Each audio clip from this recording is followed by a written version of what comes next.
The Chargers' offseason is not quiet anymore. Every move feels like it's setting off alarms across the fan base. New additions, wild rumors, tough exits, and decisions that could reshape this team before Week 1 even gets here. Curious. This is not some routine roster shuffle. This feels like a franchise trying to harden its identity without wasting a single inch of margin for error. And that is exactly why the pressure is rising. Because when a team bets on precision instead of splash, one question takes over everything. Size. Are these moves setting the Chargers up for a real leap, or just covering up bigger issues waiting to explode? And if there is one move that tells you exactly where this team is right now, it is the signing of Dalvin Tomlinson. On the surface, this is not the kind of move that hijacks every sports show in America. It is not the flashy headline grabber that makes the whole league stop and stare, but for Chargers fans, for people really watching this team, this move says a lot, maybe more than a louder signing ever could. The Chargers have moved through free agency with patience, almost surgical patience. While other intriguing names flew off the board, including players plenty of fans thought might still be part of the plan in Los Angeles, the front office stayed disciplined. That is where Joe Ortiz comes in. This does not look random. It looks calculated. The Chargers are clearly targeting specific fits, especially players who were released, because those deals do not hurt the compensatory pick formula. That matters. That is not a minor detail. That is front office chess. So when you look at Tomlinson's one-year $7.5 million deal with $6 million guaranteed, you can see the logic immediately. Limited risk, clear role, real upside, and most importantly, help in a room that desperately needed more weight, more experience, and more stability up front. Interior defensive line depth is never a luxury in this league. It is survival. It is trench warfare. And the Chargers know it. Now let's be real. There is a reason this move does not come without questions. Tomlinson is 32. He is coming off what many viewed as the worst season of his career. In 2025, he posted 14 pressures, 1 sack, 13 stops, and 16 tackles. Those are not eye-popping numbers. For a fan base hungry for impact, that can feel underwhelming. So the question becomes obvious. Are the Chargers adding a steady veteran who can rebound? Or are they betting on a player whose best football is already in the rearview mirror?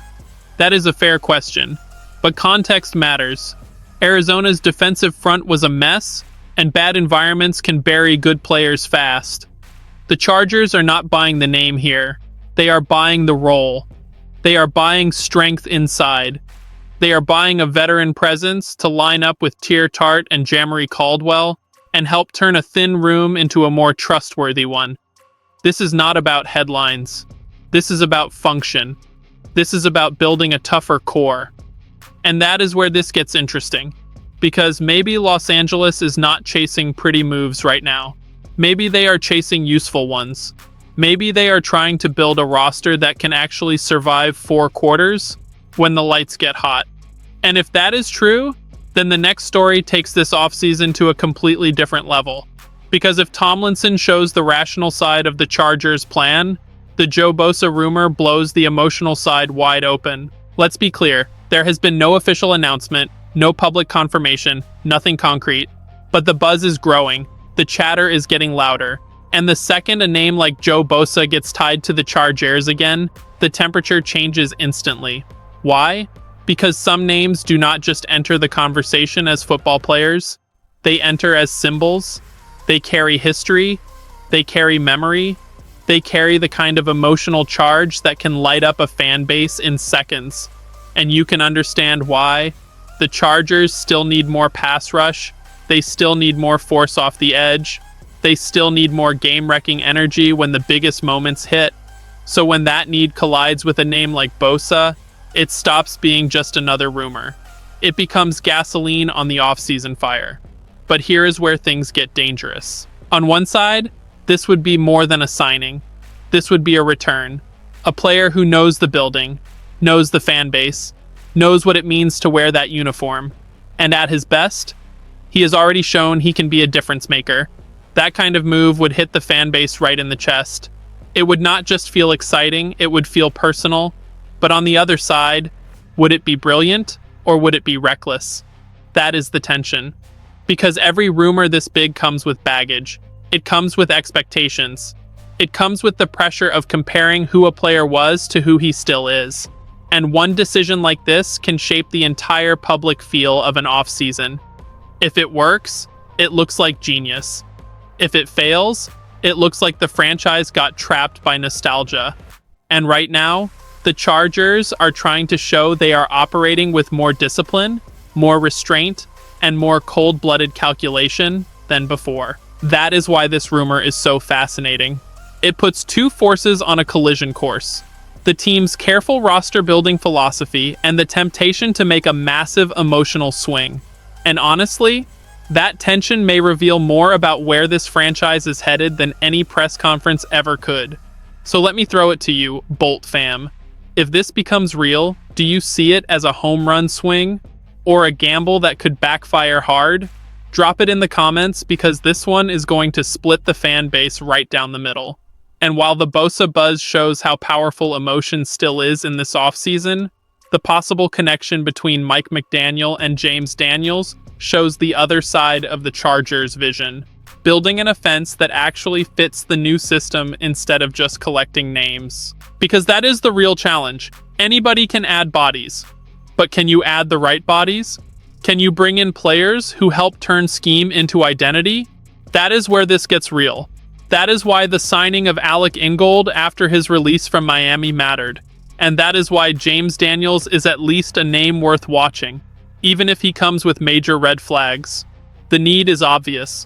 The Chargers still have real holes on this roster, and guard remains one of the biggest. They already locked down center with Ty H. Dosh on a 3-year, $30 million deal.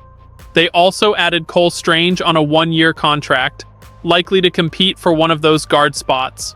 But let's not pretend the interior offensive line feels settled. It does not. Not even close. This team still needs stability. It still needs protection. It still needs answers. That is where Daniels enters the picture. There is a natural connection with McDaniel from Miami, and that matters when a coach is trying to install his offense fast. Daniels was a second-round pick in 2018, spent 4 years in Chicago, then moved to Pittsburgh in 2022. His first 2 years with the Steelers were solid. He did not miss a game. Then everything changed. A torn Achilles in 2024 limited him to 4 games. Then a torn pec in Week 1 of 2025 wiped out the rest of that season too. And that is the problem. Nobody doubts the schematic logic. The fit makes sense on paper. But how much risk are the Chargers willing to take on a player who has been on the field for only 5 games in the last 2 years? That is the whole debate. SpotRack projects him around $6.8 million on a 1-year deal. And for a player with that injury history, that price tag feels steep. Even Daniel Popper did not sound overly excited about the possibility, mainly because the durability concerns are impossible to ignore. Still, this possibility says a lot about the Chargers' current mindset. They are trying to be smart without losing ambition. They are hunting for value, for familiarity, for upside at the right price. But there is a fine line between finding a bargain and betting on a weak link. And when you are trying to build an offense strong enough to survive January football, that line gets very thin, very fast. And then we get to the part of the offseason that always hits hardest: the players being left behind. Because not every important story is about who arrives. Sometimes the toughest story is about who no longer has a place. And right now, Will Dissly represents exactly that. His release before free agency already told the story. The Chargers freed up cap space and, at the same time, sent a message that his role in this offense was no longer worth the cost. Dissly came in as a blocking tight end, a blue-collar piece meant to help balance the offense and do the dirty work.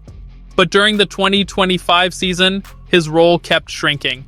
And in the NFL, when that starts happening to a veteran while a younger player rises, the writing is usually on the wall. That younger player, of course, is Oronde Gadson II, who played his way into the starting role while Disley faded out of the rotation. And now, with no reported deal early in free agency, the bigger question starts to creep in. What if the Chargers did not just move on from Disley? What if the rest of the league is moving on too? That is the brutal part. On paper, Disley should not be hard to sign. He would not be expensive. Because he was released, he does not count toward the 2027 compensatory formula. That should make him easier, not harder, to bring in. So if the market still is not reacting, that is a red flag. And honestly, it is the kind of red flag that can signal the end. That is the NFL. It is ruthless. One day you are a useful piece. The next day you are seen as limited, replaceable, and already passed by the next wave. Disley turns 30 in June, and tight end is a position where younger, cheaper upside can look a whole lot more attractive than a veteran with a known ceiling. Teams start looking at the mystery box instead of the proven role player. That is the league. Cold, fast, unforgiving. And maybe that is what ties this entire offseason together. The Chargers are trying to build forward. They are trying to get tougher, smarter, more deliberate. But every move they make also reveals who no longer fits that picture. Some stories are about hope, some are about risk, and some are about the harsh reality that this league does not slow down for anybody. That is why this offseason feels bigger than a handful of moves. It feels like the Chargers are sketching out the blueprint for who they want to be in 2026. More disciplined, more intentional, maybe more dangerous. But the real question is whether that blueprint is strong enough to hold when the season starts throwing haymakers. So, now it is your turn? Are you buying what the Chargers are building right now? Or do you think this team is still one or two major moves away from being taken seriously? Sound off? Share this with another Chargers fan, and let's see where Bolt Nation stands. Because one thing is for sure, this offseason is telling us exactly who this franchise wants to become.